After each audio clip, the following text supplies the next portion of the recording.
Hello, this is a rambling introduction to my readings of various works, I think various works, by Rudyard Kipling, reading them out loud.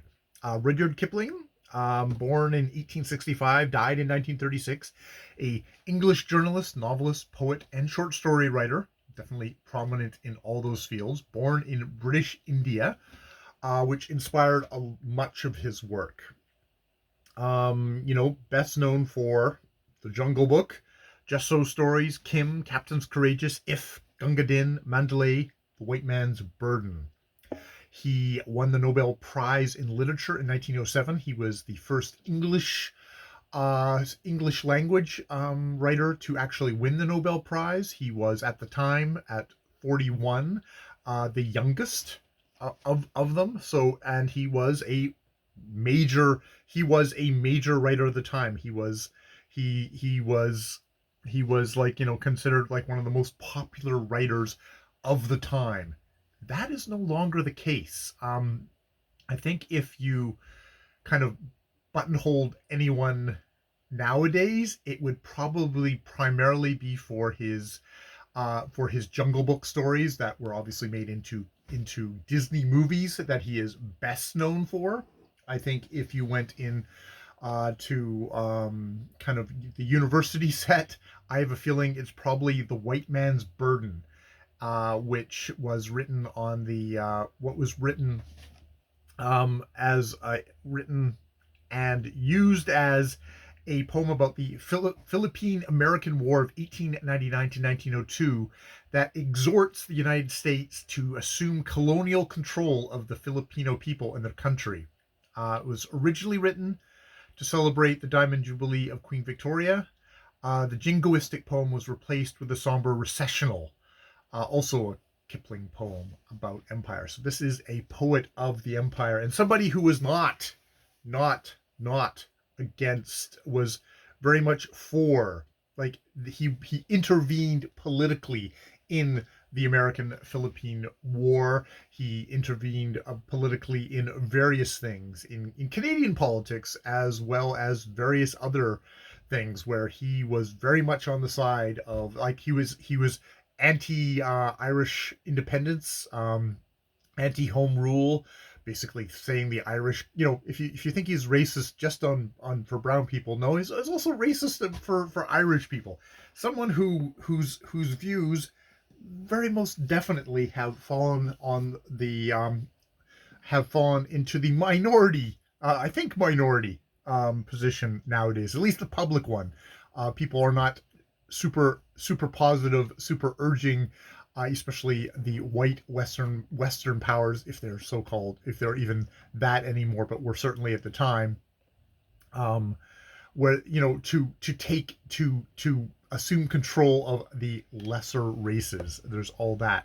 I think one of the things that's like made me I really do need to read my Kipling is Prophets, Priests, and Kings by A.G. Gardner, which I read earlier. I don't know if I actually talked about it, but it is a series of profiles of people of the era, written by A.G. Gardner, who was a newspaper person of the time. And his article on Kipling, which seems to have been kind of sparked off, at least it seems, by the opening bit of it, because I think it was published in sort of 1907 or something like that, and indeed Kipling comes at the end of the collection, is bemoaning the fact that that with all the amazing writers that there are writing in English at that time, that he bemoaned that they passed over all the goldsmiths for this blacksmith. And basically saying, like, Kipling was a boy with a camera who, was it as like, it was the instinctive, just like, where is it? I'm going to try and find that first. Kipling is a precocious boy with a camera. He has the gift of vision, but not the gift of thought. And, basically he's a little Englander, jingoistic. His fierce song of an England that bestrode the world like a colossus, treading the little peoples of the earth into dust beneath its iron heel, It was an appeal to the patriotism, not of people proud of its splendid services to humanity, proud of being ever foremost in the files of time, but a people filled with the pride of material conquest. Basically feeding into the worst stuff. Mr. Kipling, in short, was not the prophet of a philosophy or an ideal, but of a mood. The world of his imagination is a world without meaning or a purpose. His gospel of violence leads nowhere except to more violence. And let's maybe, you know, uh, it's he's so there's definitely a strong reaction even at his time. There was a very strong reaction to Kipling, and this is something that I think it's not surprising that the Jungle Book stories are the things that survive, because that's probably where that is most planed off. That has been probably, I mean, it'd be interesting to read the Jungle Book, has been sanitized perhaps by Disney's telling. It's taken out all the controversy, all the um, violence of Kipling. It'll be interesting to see. It'll be interesting to read Kipling with this in mind. I think Kipling is probably a really great author for me to go back to, because I have read some of his works. I've read his collection of one of his. Here, I'm going to just find Mr. Kipling here, because I got to talk about what I'm actually going to read from the complete Kipling ebook that I have here, which seems to I've read Stocky and Company, which actually does fall within my period. I've read Captain's Courageous, which also falls within my period. That's very much an American novel, celebrating kind of the man of industry, kind of that kind of thing.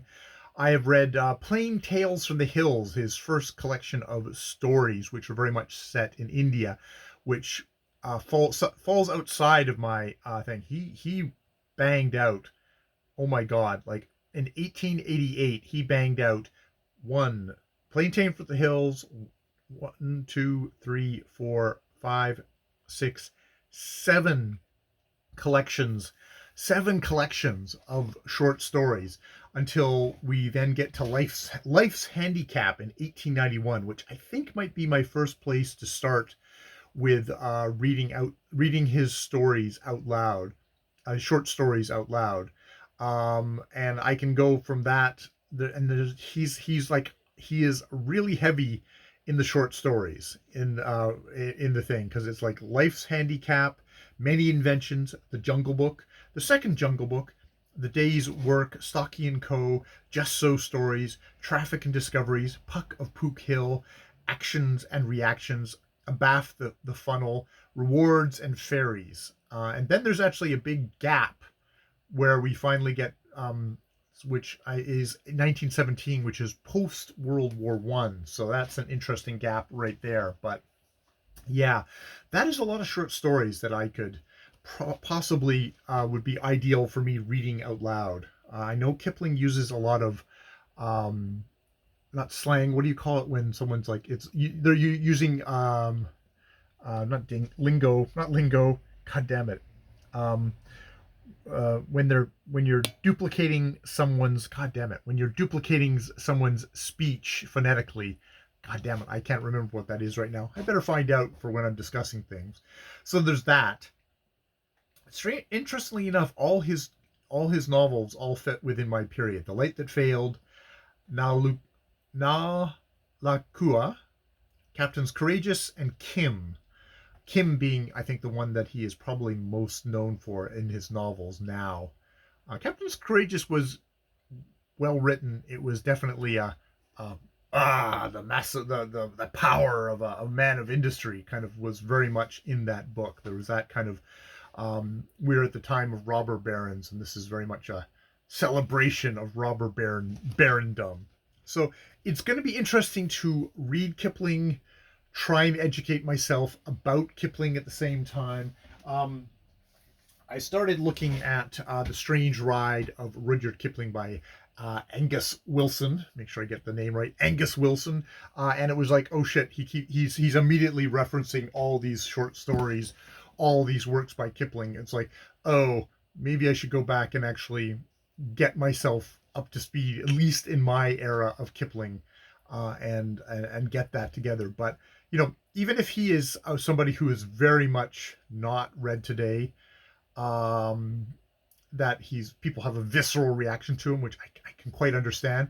It's like, but he was super popular at the time. He somehow embodied and captured a period of time, even if that's not the thing that we want to bring forward, that we've reacted very heavily against. I think it's like, it feels like that's like, oh, okay, but this is something like, this is what my grandfather was born into when this was popular. And I mean, he's a really good writer. You can say many things about Kipling, but there's probably a reason why he is a good writer. Is he just a blacksmith? It's interesting that the when A.G. Gardner, at the beginning of his essay on Rudyard Kipling, mentions like, well, he's like, yes, he's a blacksmith. He's like, he is not the one that the Nobel Prize committee should have eliminated to. Um, he's chosen as a representative man of letters, while George Meredith, Thomas Hardy, and Algernon Charles Swinburne are still amongst us. So he said, like, well, these three are way better than Kipling right off the bat. And yes, Thomas Hardy is very much someone who is very much still with us. Probably more for his novels at the that were pre this, but I mean, it's like that's like an amazing body of work right there. And he was also a poet with and I've read some of his poetry, in which I think I probably would prefer to what I've so far read of Kipling's poetry. I guess I'm going to have to read some Kipling poetry. But like George Meredith and Swinburne, I'm familiar with both of those names, but I have not read either of them, and I would not say that they are nearly in the conversation as much as Hardy and Kipling. But the thing is with Kipling, I think he's primarily in the conversation because of the Jungle Book, which is in some ways is much more a popular. It's a popular work that actually lasted of his entire rather large oeuvre, which is more than a lot of people can say. More than 99.999999999% of people can say. So, I mean, even if that is the only thing that he is still around with, he's still around. Yeah. So that's interesting. I should also pick up works by George Meredith and Swinburne and see if different tastes, different things of what's going to last. But I am heartened by the fact that there's a contemporary who has what would be probably seen as a majority opinion now on Kipling of a distaste for his work, a visceral reaction against him. And I mean, it's like, it's one of these things of like, it's baked into the works. I mean, you could be a horrible person, but write works that don't contain that. But I know from reading The White Man's Burden and from it's embedded in the politics, in the actions of the colonial superpower that he cheered on from the sidelines, that he tried to encourage other people to get into the empire building business. And so it's going to be, it's interesting. I think it bears reading. So that's what I'm going to do. So yeah, I think with Kipling, I am going to start out with, as I said, I am going to start out with Life's Handicap. Being stories of mine own people. I will start off with that. I will see if I'm going to go back onto Wikipedia. God, there's a story called The Wandering Jew. I'm going to go the casual endemic anti-Semitism, which is indeed in A.G. Gardner's book, one of the critics of Kipling. It's like, uh, it's there. So I'm gonna go find I'll find the Wikipedia entry on life's handicap and introduce that as my subheading under this, and then I will start reading out. I will start reading out the stories, the preface, and then the incarnation of Krishna Mulvaney. Start off there. Oh boy, more videos later.